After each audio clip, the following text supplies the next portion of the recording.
O Espírito Santo tem interesse de nos ensinar. E quando a gente senta assim para aprender, para receber do Senhor, então Ele tem todo o zelo de nos ensinar algo precioso. Eu gostaria que você abrisse a sua Bíblia e vamos acompanhar junto o raciocínio do Espírito. O Espírito Santo sempre tem desejo e tem um raciocínio de nos ensinar a verdade de Deus. E Ele simplifica todas as coisas para que a gente possa entender claramente o que Ele quer nos ensinar. Então não importa o número de pessoas, Jesus sentou com a multidão, Jesus sentou com 12 apóstolos. Eu acredito que uma das maiores pregações de Jesus foi com um homem somente, chamado Nicodemos. Esse homem foi ter particularmente com Jesus, e com certeza Nicodemos narrou tudo o que eles conversaram. Em João capítulo 3, Nicodemos narrou depois o que Jesus ensinou para ele, e foi escrito nos evangelhos. Então ele teve comunhão com uma pessoa sozinha, ensinou para uma pessoa sozinha, ele teve comunhão com várias pessoas, com os discípulos, e ele sempre amava ensinar. Ele sempre amava quando alguém tinha interesses muito profundos de aprender. E eu creio que o que eu vou te falar nessa tarde vai fazer alguma diferença na sua vida, porque geralmente a gente é assim. A gente quer aprender de Deus por motivos. A gente quer um relacionamento com Deus pelos nossos motivos. E Deus só permite um bom relacionamento com Ele pelos motivos dEle.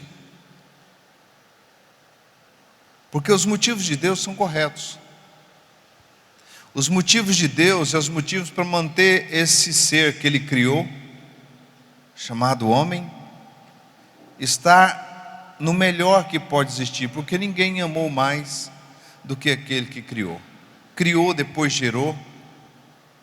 Então o interesse de Deus é que você viva o melhor que você pode imaginar nessa terra.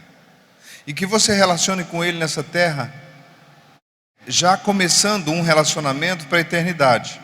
Não é um relacionamento temporário aqui. A gente não imagina como vai ser no céu. O céu vai ser um lugar de relacionamento. E esse relacionamento não começa lá no céu, ele começa aqui na terra. Por isso Deus se deixa conhecer aqui na terra, e também se deixará ser conhecido no céu. Então quando eu busco Deus pelos propósitos corretos, que é relacionar com o Pai, por nenhum motivo a não ser o próprio Pai, Deus se deixa conhecer. Se eu me relaciono com Deus por um único motivo de conhecê-lo como meu Pai, como meu Deus, como meu Senhor, Ele se deixa conhecer. Mas quando eu relaciono com Ele com uma segunda intenção, com um propósito de que Ele me beneficie, e é o benefício que eu estou atrás, é muito difícil você conhecer Deus nesse lugar, porque Ele não vai se deixar ser conhecido como você precisaria ser conhecido. E nós todos estamos reunidos, e até você na internet, e nós estamos buscando a Deus por um motivo: é porque deu errado. Ou deu errado, ou nós estamos com medo de dar errado. Então eu tenho que buscar a Deus porque eu estou com medo de dar errado. Ou eu estou buscando a Deus porque tudo na minha vida deu errado, então eu preciso conhecer Deus porque deu errado. E eu sei que Ele é Deus, que Ele fez um milagre na vida de tal pessoa, tal pessoa, tal pessoa. Então eu vou buscar Deus porque Ele também pode fazer na minha vida. Essa não é uma maneira inteligente. Deus, Ele é achado quando você busca realmente a pessoa de Deus. Mas como é que eu busco a pessoa de Deus? É quando você chega num lugar que você entende aquele versículo que está escrito em Mateus 6,33. Jesus disse: buscai primeiro o meu reino e a minha justiça, e as demais coisas vos serão acrescentadas. Aí eu vou buscar o reino de Deus. O apóstolo Paulo diz em Coríntios que o reino de Deus não é comida nem bebida, mas é justiça, paz e alegria no Espírito Santo. Então eu vou relacionar com Deus, não é na comida nem bebida, ou seja, naquilo que eu mais quero, que é comer e beber. Se falar para você, você quer uma roupa bonita e comer e beber, qual que você quer? Você quer uma roupa bonita, mas só que você tiver fome, você troca a roupa bonita pela comida. Então tudo que você quer é comer e beber. E o reino de Deus não é comida e nem bebida, ou seja, não é o que você quer. Não é os seus interesses que Deus quer realizar, os seus interesses para que você seja mais crente, para que você seja mais feliz, para que você seja mais devotado a Ele. Ele não é um banco, como um banco que empresta dinheiro, que você tem que ser aprovado num cadastro, para saber se você vai pagar para Ele, para que Ele te dê o dinheiro. Ele não é assim. Deus não tem nada dele que não é seu. Tudo que Ele tem é seu. Mas desde que você não leve nada do que você tem para junto com Ele, porque o que você tem provavelmente não é dele. Seus desejos, suas intenções, seus propósitos, talvez isso é o que está afastando você de Deus. Então aquele que aproxima de Deus tem que crer que Ele é galardoador daqueles que o buscam. E eu levei muitos anos para entender o que era galardoador daqueles que o buscam. Galardão não seria algo fora dele mesmo. Deus é galardoador de todo aquele que o busca, porque quando você busca Deus e você encontra com Ele, você não quer mais nada. Ele é satisfatoriamente completo em você e para você. Aí você começa a viver uma vida sobrenatural que você nunca imaginou. Aí você começa a deixar de ser um cristão religioso e passa a ser um cristão praticante, vivo. Completamente vivo, porque você relaciona com o que é vivo. Não é com o que é morto. Você se relaciona com quem criou todas as coisas. E não tem ninguém mais vivo do que Deus. Você não é mais vivo do que Deus. Já parou para pensar nisso? Você não é mais vivo do que Deus é vivo. Deus é tão vivo que Ele é eterno. E quando você aceita Cristo como Senhor, você é tão vivo que você também começa a ser eterno. E nessa eternidade, eu tenho que buscar Deus pelo temporário ou pela eternidade? Boa pergunta. Você está entendendo como é que nós relacionamos com Deus? Nós não precisamos estar pedindo para Deus para fazer algumas coisas para nós. Isso não é religião que eu estou falando com você. Você não precisa estar pedindo para Deus: oh Deus, faz aquele favor para mim, me presta esse favor, faz aquilo para mim, faz aquilo outro para mim, eu quero que o Senhor me dê isso, o Senhor me dê aquilo. Nós não precisamos disso, porque aquilo que nós pedimos para Deus é o que Ele vai nos dar, se nós insistirmos. Mas aquilo que Ele vai nos dar não é o melhor para nós. Ele pode até te dar o que você está pedindo, você bate tanto que Ele te dá, mas não é a perfeita vontade dEle. Se Deus fosse ouvir a minha vontade, queridos, eu estava no mau lençol. Porque toda a minha vontade, quando eu comecei a orar em línguas e passar tempo com Deus, toda a minha vontade era ter uma peixaria. Eu queria ter uma peixaria. Eu queria ter um lugar que eu vendia o meu peixe. E eu orei muito para ter minha peixaria. Graças a Deus que Ele não me deu minha peixaria. Já pensou? Aonde eu estaria hoje? O dia inteiro cortando peixe e lidando com peixe. E eu achava que se Deus não me desse a minha peixaria, porque Deus era ruim, ou porque eu não tinha feito alguma coisa que agradasse a Ele. Então quando eu comecei a agradar a Ele, eu vi que o pior pedido que tinha era o meu: Ele me dá uma peixaria. Com a peixaria eu não estaria aqui na frente, falando do amor dEle e vivendo nessa paz que eu estou, com a peixaria. Então às vezes nós pedimos algo para Deus sem mesmo conhecer nós mesmos. Então a melhor chave e a melhor forma é você não pedir nada. É você buscar o reino dEle e a justiça dEle, que você vai ver que Ele é seu acréscimo. Você entra dentro de um campo de vitória que você não saberia. Você fala: jamais eu conseguiria me colocar nesse lugar. E é Deus que te coloca no lugar que Ele quer para você, no melhor que Ele tem para você. Isso é andar com Deus. Amém? Qual que é o seu objetivo então? Relacionar com o Pai, porque o Pai sabe o que o Filho precisa. Relacionar com o Pai, o máximo que você puder relacionar com Deus, você relaciona, porque Ele sabe o que você precisa antes mesmo de você pedir. Então é mais seguro não fazer pedido para Deus do que fazer pedido. Porque para mim, se Ele tivesse atendido o meu pedido, eu estaria enrolado hoje, eu estaria no meio dos peixes até hoje. Eu não estaria pregando o evangelho do reino e da graça, e sendo o homem que sou. Não sou vencedor, eu sou mais que vencedor. Esse eu sou. Porque eu oro em línguas, e quem ora em línguas não é vencedor, é invencível. Por isso, se eu puder te encorajar a orar em línguas, eu vou te encorajar sempre. Vou falar sempre para você orar em línguas. Não é para você ser vencedor, não. É para você ser invencível. Todos os profetas e apóstolos, eles andaram com Deus no nível que tornaram eles invencíveis. Gente, um reino todinho foi convertido por causa de um homem que foi jogado na cova dos leões e os leões não o comeram. Um reino foi mudado porque 3 homens foram lançados numa fornalha e o fogo não queimou eles. Um reino mudou. A tribulação de alguns cristãos mudou a vida de uma nação, de um povo. Paulo foi preso e a prisão de Paulo salvou tantas pessoas. Então não tem batalha que pode destruir aquele que Cristo constituiu.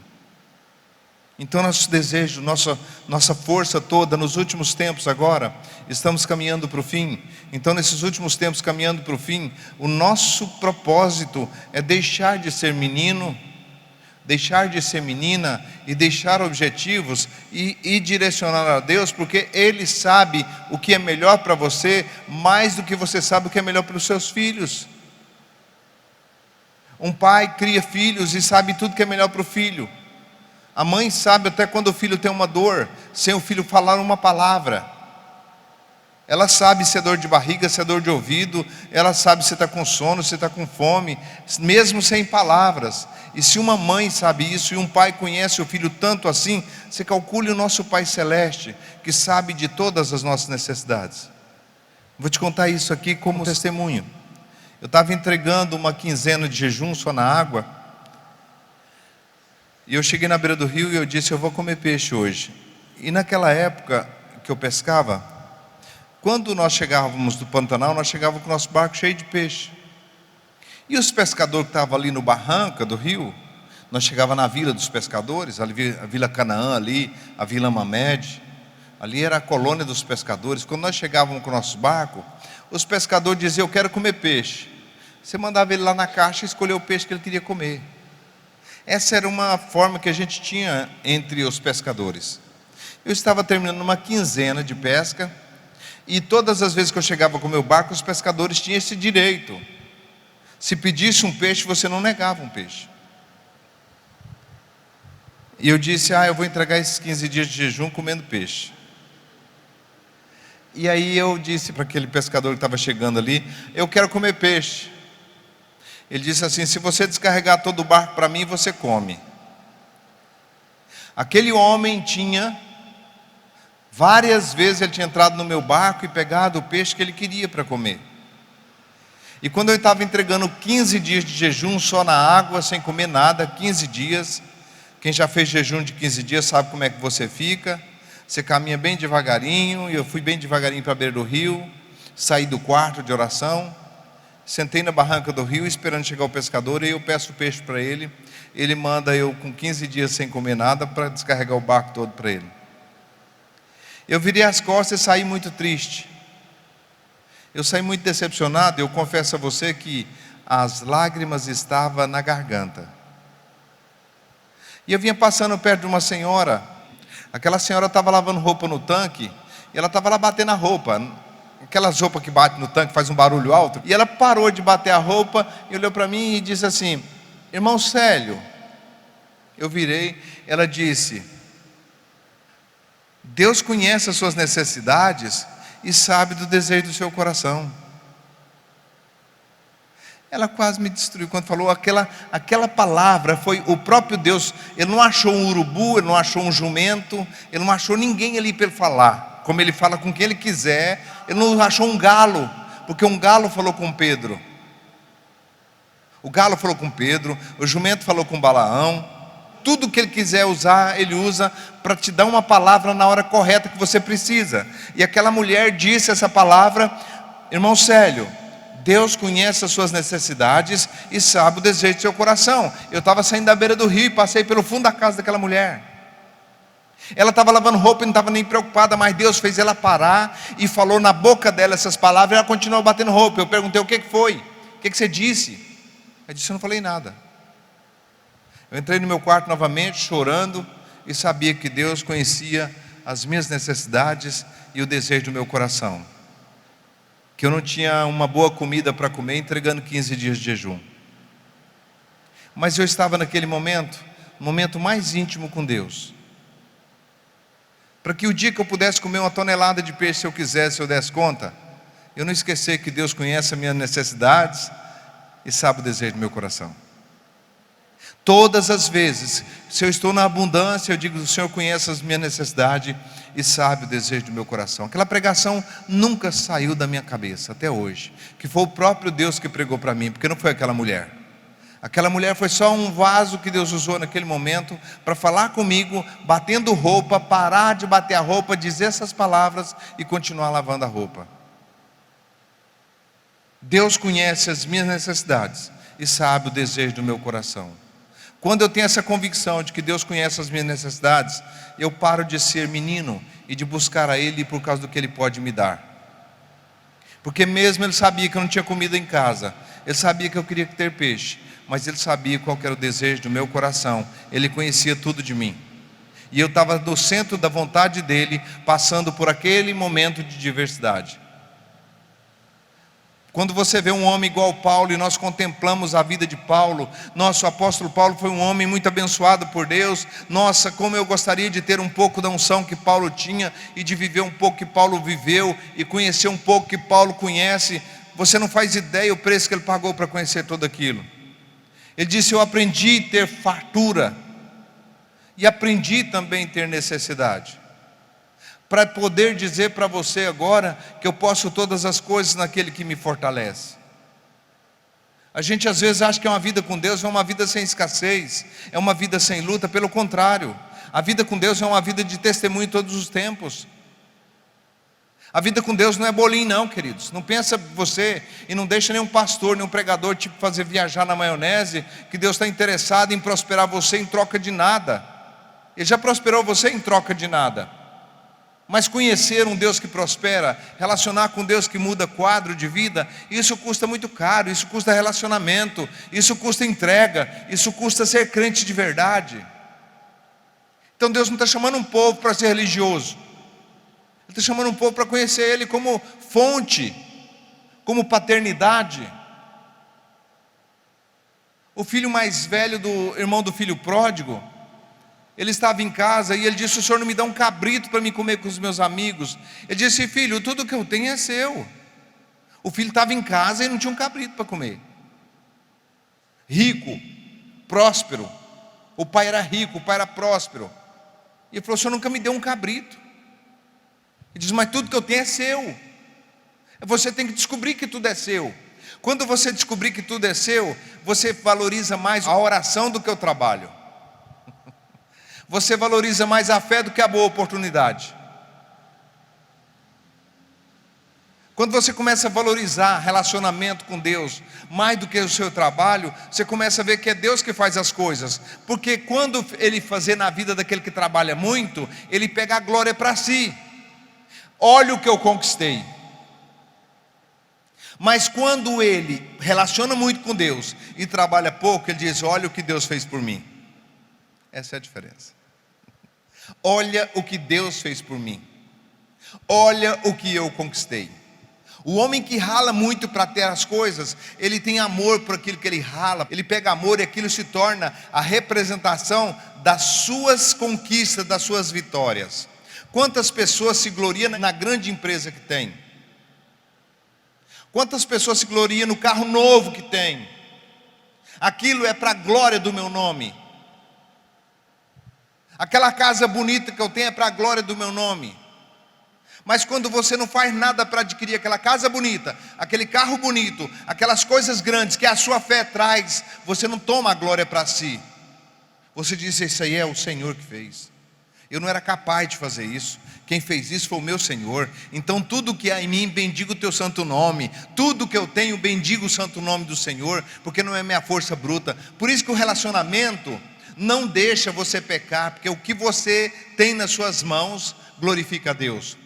Mas quando você trabalha e você adquire, até a sua oferta tem que glorificar o seu nome. Tudo seu tem que ser para a glória do seu nome, porque você se julga conquistador. Eu conquistei o meu trabalho, o meu suor. Então você tem que parar de lutar para conquistar numa força bruta e usar o seu relacionamento com Deus para que Deus dê a você aquilo que é mais importante para você, sem você saber. Isso chama-se relacionamento. Um relacionamento com Deus ninguém perde. Você quer não perder? Relaciona com Deus e nada passa de hora. Você acha que o desejo que eu estava daquela comida, daquele peixe que eu ia comer, você acha que eu não comi alguma coisa depois? Você acha que eu passei fome? Eu comi. Alguma coisa eu comi. Alguma coisa eu comi depois daquele jejum. Não foi o peixe do meu amigo, mas eu comi sim, tanto comi que estou aqui. O melhor para mim era o peixe. O melhor para Deus era eu ter um testemunho de saber que a minha fé não era para fazer aquele homem me dar o peixe dele. A minha fé era para saber que o meu Deus é que me sustenta. Eu não posso usar a minha fé para fazer o outro me dar o que ele tem. Eu me relaciono com Deus, e Deus tira da mão do ímpio e dá para o justo. É Ele que falou que faz isso. Um homem trabalha, ajunta, amontoe, a fim de dar aquele que agrada a Deus. É assim que Deus faz. Então eu quero que você abra sua Bíblia no Salmo 95, verso 1. Vinde, cantaremos ao Senhor. Ou seja, vem para cantar. Não é vem para fazer uma campanha de prosperidade. Não é venha para fazer uma campanha de libertação da esposa rixosa. Não é venha e façamos uma campanha do marido chato. Como é que ele chama? Vinde e cantemos ao Senhor. Cantemos com júbilo a rocha da nossa salvação. Não está pedindo nada aqui, nós só vamos cantar e alegrar na presença do Senhor, porque Ele é a rocha da nossa salvação. Aqui até agora não tem interesse nenhum. Apresentemo-nos ante a sua face com louvores e celebramo-nos com salmos, porque o Senhor é o grande Deus e grande Rei acima de todos os deuses. Então nós temos um Deus que está acima de todos os deuses. Por que eu vou querer um Deus menor? Por que eu não vou direto no maior e começo a cantar louvores a esse Deus? É o Todo-Poderoso, não há limite máximo. Ele é o Todo-Poderoso acima do céu e da terra. Então se eu tenho que falar, é com Ele que eu quero falar. O salmista diz no Salmo 63, eu desejo falar ao Todo-Poderoso. Jó diz também, eu desejo falar ao Todo-Poderoso. Eu quero falar é com Deus, com o meu Pai, que criou o céu e criou a terra. E muitas pessoas ficam procurando meios que levam a Deus. Não existe meios, não existe vários caminhos que se levam a Deus. Só existe um único caminho que leva a Deus, Jesus o caminho. Então ele diz que olha, quando você apresentar, vinde, cantemos ao Senhor, cantemos com júbilo, ó rocha, a rocha da nossa salvação. Apresentemos-nos ante a sua face com júbilos e celebramos-nos com salmos, porque o Senhor é o grande Deus e grande Rei, acima de todos os deuses. Nas suas mãos estão as profundezas da terra, e as alturas dos montes são seus. É grande ou não é?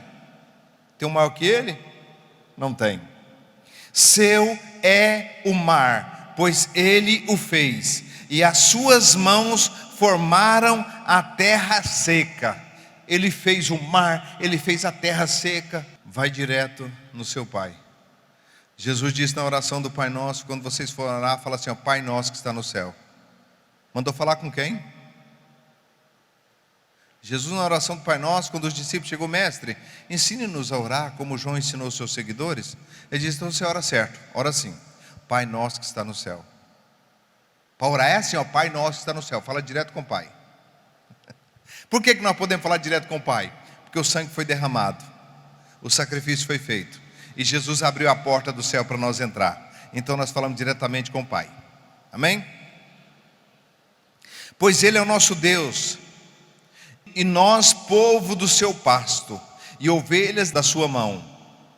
Se hoje ouvirdes a sua voz, não endureçais o vosso coração, como em Meribá, como no dia da tentação no deserto, quando vossos pais me tentaram, me profanaram,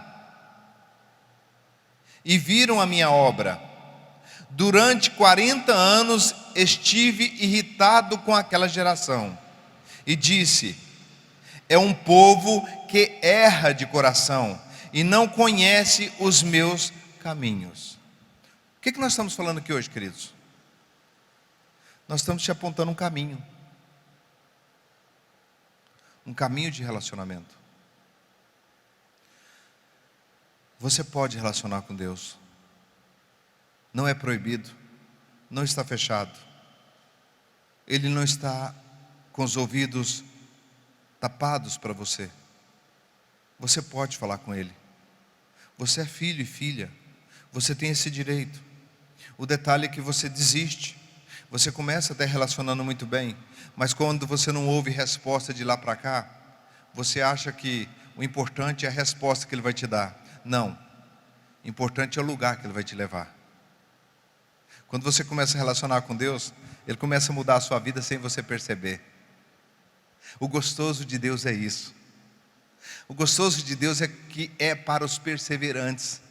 Não é para aquele que começa e que tem um bom plano e que até é ousado. Não, não é com esse.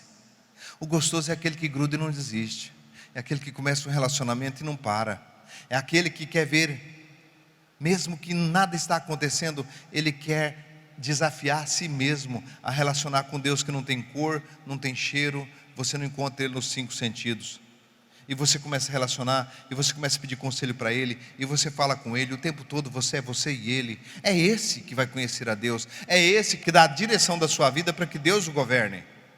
Não é aquele que vai e sai, vai para a presença de Deus e sai daqui a pouco. Ele só tem importância para ele aquilo que é benefício para ele. Você fala, não, nós vamos subir numa montanha e fazer uma campanha de prosperidade, e Deus vai mover na sua vida financeira. O camarada sobe de 4 pés naquela montanha, de costa,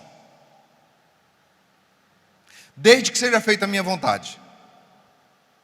Esse tipo de pessoa não vai relacionar com Deus. Esse tipo de pessoa que tem uma carta escondida na manga, que tem uma petição escondida, que tem um propósito, que quer que Deus atue naquele propósito, ele só vai ser fiel a Deus quando ele alcançar aquele objetivo. Quando ele deixar de alcançar, não é mais objetivo, porque vai deixar os caminhos do Senhor todo aquele que tem um objetivo. Quando o objetivo for alcançado, acabou. As pessoas esquecem que tem um Deus que criou o céu e a terra e que está disponível a você, para você ir até Ele. Não com as suas petições e te pedindo. Não é para te pedir, para você pedir algo para Ele. Não é que você vai chegar lá e vai falar, ó Deus, me dá isso e aquilo. Não, querido, você vai chegar para um relacionamento. Eu quero te conhecer, Deus. Dá para você falar com Ele numa boa? Você chegar para Ele e falar, Deus, eu sou um malandro, sabe, Deus? Eu só chego no Senhor com interesse.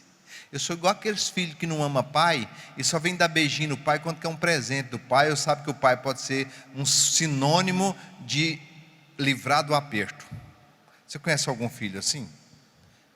Que passa o ano inteiro nem sabe que pai existe, mas quando está no arroxo, eles correm e procuram para o pai, porque sabe que o pai ama, e se o pai não ajudar, ninguém ajuda. Nós não podemos ser assim. Nós não podemos ser filhos que relacionam com Deus pelo que Ele pode fazer por nós. Nós relacionamos com Ele porque nós não temos outro Deus além dEle. Ele é o único Deus. O povo de Israel viu o poder, viu a glória, viu a presença, viu os milagres e não se converteram a Deus. Nada podia mudar aquele povo. Eles não precisavam trabalhar para comer, eles não precisavam tirar água para beber, eles não precisavam fazer nada. E nunca, de maneira alguma, eles converteram a Deus. E olha o que Deus disse, verso 10: durante 40 anos estive irado com aquela geração e disse: é um povo que erra de coração e não conhece os meus caminhos. Verso 11: por isso jurei na minha ira, jamais entrarão no meu descanso. Entrou no descanso? Não. Aquele povo passou 40 anos rodando a terra do deserto, que era caminho de 30 dias. Eles ficaram 40 anos rodando até morrer o último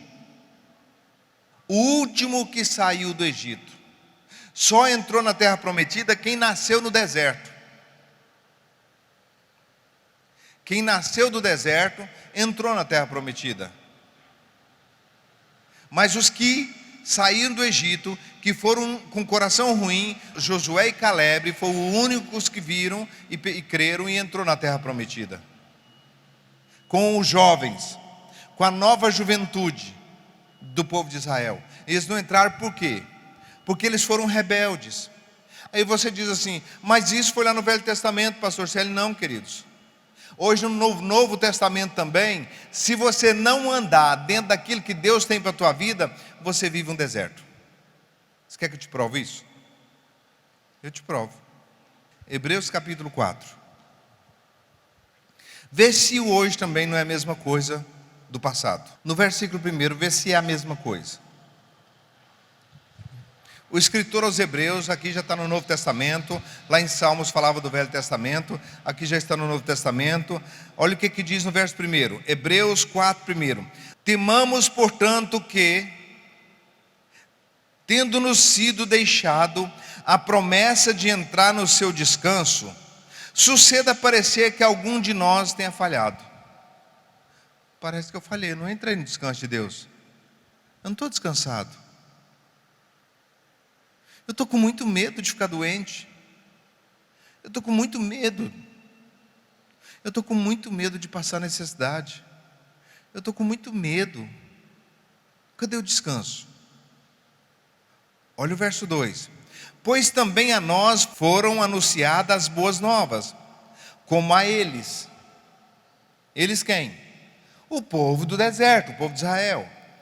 Mas a palavra que ouviram nada lhes aproveitou, visto não ser acompanhada pela fé daqueles que a ouviram. A palavra não foi acompanhada por uma fé. Agora deixa eu falar uma coisa para você sobre essa fé dessa palavra. Essa fé dessa palavra fala de relacionamento.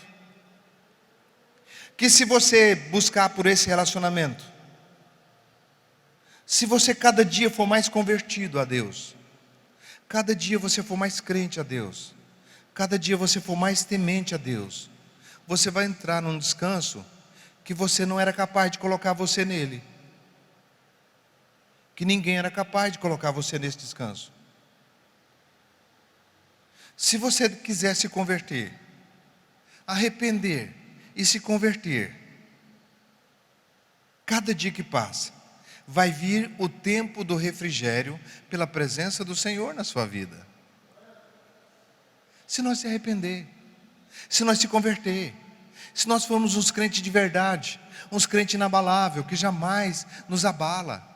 A nossa fé, ela não pode ser abalada de maneira nenhuma. Eu não posso deixar de orar porque as coisas boas aconteceu. Eu não posso deixar de orar porque as coisas ruins aconteceu. Eu não posso deixar de jejuar porque as coisas boas aconteceu, porque as ruins aconteceu. Eu não posso ser maleável, eu não posso andar sobre a circunstância. Se está bom, eu estou bom, se está ruim, eu estou ruim. Não, se está bom, eu estou bom, se está ruim, eu estou bom também, do mesmo jeito. Eu tenho que ter uma vida com Deus, não é um relacionamento só de vamos lá e me dá o que eu quero e fica aí.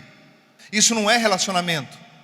Relacionamento com Deus não é só quando eu preciso dEle. Relacionamento com Deus é em todo tempo. Eu estou feliz, eu estou relacionando. Eu estou triste, eu estou relacionando. Eu tenho que saber que eu sou um ser criado por Deus para um relacionamento. O que importa é relacionamento. Quando você relaciona com Deus, você esquece até daquilo que você gostaria de pedir para Ele. Porque Ele não deixa você pedir, Ele faz antes. Antes de você pedir, Ele falou assim, ó, busca o meu reino e a minha justiça. E antes que você pedir qualquer coisa, já está acrescentado para você. Você vai ver acréscimos que você nunca imaginou. Então não precisa vir para cá como quem não me conhece, direcionando, querendo me direcionar para que lado que eu vou atuar na sua vida. Eu não sou seu empregado para atuar onde você quer que eu atue. Deus, agora faz com a minha esposa, faz com o meu filho, faz com o meu negócio, faz com isso. Ô, alto lá, quem é você para mandar em mim? O Senhor pode dizer desse jeito para nós. Deus não quer que você mande Ele fazer nada, nem pede Ele para fazer nada. Ele quer que você relacione com Ele, porque a glória que está nele passa para você, e a glória que fica em você resolve qualquer problema. Né? Isso chama relacionamento. Isso chama vida. Isso chama ser crente verdadeiro. O crente verdadeiro é um crente de relacionamento. E isso que Deus quer, relacionamento, intimidade. Ele está buscando para ter intimidade com você, para fazer de você diferente dos outros. Por que Deus busca os verdadeiros adoradores? Para fazer o bem para eles, para que os outros aprendam como ser adorador, por ver o destaque. Através da minha vida, quantos adoradores já surgiu? Muitas pessoas no mundo inteiro. Quantas pessoas a minha vida alcançou? Quantos continentes, quantos lugares que eu já fui, quantos países, quantos estados. No Brasil, quase todos os estados. Pastor Célio é conhecido por quantos estados brasileiros? Por um detalhe: relacionamento com Deus. Aí Deus me leva para ensinar como é que relaciona com Ele. Há 30 dias atrás nós estávamos na Austrália, ensinando relacionamento com Deus. Um povo que eu nunca imaginava que podia ter. Pessoas muito influentes naquele país. Pessoas tão influentes como estrela aqui no Brasil é estrela lá. E nós relacionando com eles, ensinando eles como andar com Deus, ensinando para eles para não ir pedir para Deus. Quando o cego chegou até Jesus, o cego de Jericó, Jesus falou assim para ele: o que você quer que eu te faça? Ele pediu. Aí você lê a Bíblia e fala assim: ah, pastor, aí Jesus pediu. O que você quer que eu te faça? Aí o cego falou assim: Senhor, eu quero ver de novo. Por que Jesus perguntou para ele: o que você quer que eu te faça? Jesus perguntou para o cego: o que você quer que eu te faça? Porque Jesus estava no corpo físico. Ele ainda não tinha subido na cruz. Ele ainda não tinha dado os olhos dele na cruz para aquele cego. Então Jesus tinha que curá-lo. Pegou os olhos do cego mesmo e curou os olhos do cego mesmo. Consertou os olhos do cego. Mas agora que Jesus foi para a cruz, e quando alguém tem um problema, como é que você vai chegar até Jesus para ele te perguntar: o que você quer que eu te faça? Como é que eu vou chegar até Jesus para ser curado dos olhos? Para ele chegar para mim e perguntar: o que eu quero que eu te faça? Agora não. Agora ele foi para a cruz e deixou o olho dele lá para você. Vai lá buscar os seus 2 olhos novos. Ele já pagou o preço lá na cruz, está lá, para você enxergar. Então, quando ele estava na terra, ele perguntava: o que você quer que eu te faça? Agora, o que você crê que eu te fiz? O que você crê que eu paguei para você? Você crê que eu fui rico, me fiz pobre, para que você fosse enriquecido? Você acredita nisso? Você crê nisso? Se você crê, então você se torna. Porque aí você consegue praticar o que está escrito. Você está entendendo? Ele fez tudo. Está tudo pronto. Quando eu aproximar dele, é só para descobrir que está pronto. Entendeu? A minha única batalha é descobrir o que está pronto. E descobrir aquela última palavrinha que Jesus falou na cruz. Quem sabe fala aí, a última palavrinha dele. Está consumado. Está feito. O que eu podia fazer para a humanidade está feito. Agora que está feito, vinde a mim todos que estáis cansados, sobrecarregados, e eu vos aliviarei. Venha a mim. Venha a mim para você descobrir em mim que você é sarado. Venha a mim para você descobrir em mim que você é próspero. Venha a mim para você descobrir quem você é de fato. Pois a nós também foi anunciada as boas novas, como a eles. Mas a palavra que ouvimos nada lhes aproveitou, visto não ser acompanhada pela fé daqueles que ouvia. Ora, nós que temos crido, estamos no descanso, tal como disse: assim jurei na minha ira, não entrarão no meu descanso. Contudo, as suas obras foram acabadas, desde a fundação do mundo. Pois disse ele assim do sétimo dia: e descansou Deus no sétimo dia de todas as suas obras. Aleluia. Deus descansou de todas as obras dele, porque hoje Deus não está mais irado com ninguém. Deus hoje não está mais cansado de ninguém, porque Ele mandou Jesus Cristo, e Jesus Cristo pagou o preço. Então, a palavra que Ele tem para você é que tudo está consumado, tudo está pronto. E o que é que faz nós entrar dentro desse pronto? Relacionamento. Deixa eu ver se eu consigo passar algo bem profundo para dentro do seu coração agora, através do Espírito Santo. Deus está interessado em tudo que você vai falar para Ele. Converse com Deus.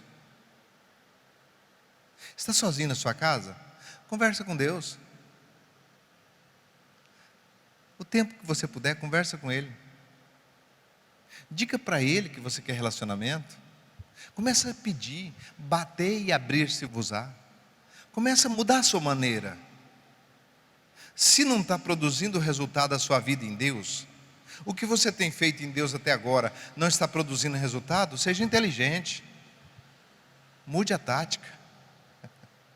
Seja criativo, muda a tática. Se orar só 15 minutos não está mudando nada, muda a tática. Hora 15, hora 20, hora 30. Se o que você está fazendo está dando só o resultado que está dando, e você quer o resultado, então não faça só o que você está fazendo. Se 1 quilo de farinha der 10 rosquinhas, como é que eu vou querer fazer 100 rosquinhas com 1 quilo de farinha? Eu tenho que aumentar a farinha para fazer mais rosquinha. E se você já tem um pouquinho de vida boa com Deus, você quer aumentar essa vida boa, aumenta o relacionamento. Então fale com Deus, fala do seu jeito. Papai, Deus, meu amado, meu cheiroso, meu gostoso. Inventa a sua intimidade com Ele, porque isso é igual marido e mulher. Tem marido e mulher que a mulher chama o marido de meu nego, meu preto, meu dengo, marido, esposo, João, se o nome dele é João. Cada um chama de um jeito, e cada um tem a sua particularidade. A mulher chama o marido de meu cheiro, meu negro, meu preto, meu bem, meu amor, minha vidinha, minha paixão.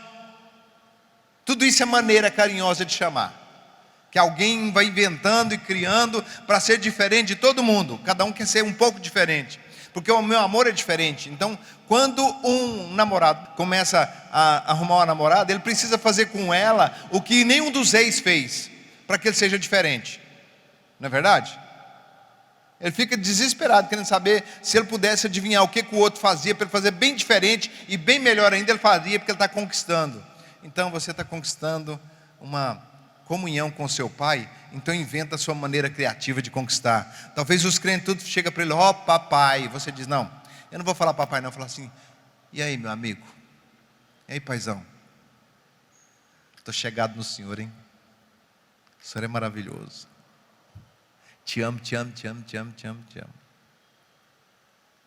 Ai, que vontade de abraçar, de sentir seu cheiro, de ver sua glória na minha pessoa, cada dia. E aí você inventa, seja criativo, inventa a sua maneira, inventa a sua, escondido, oculto, secreto, só você e o seu papai. Esquece de pedir, porque Ele sabe o que você quer.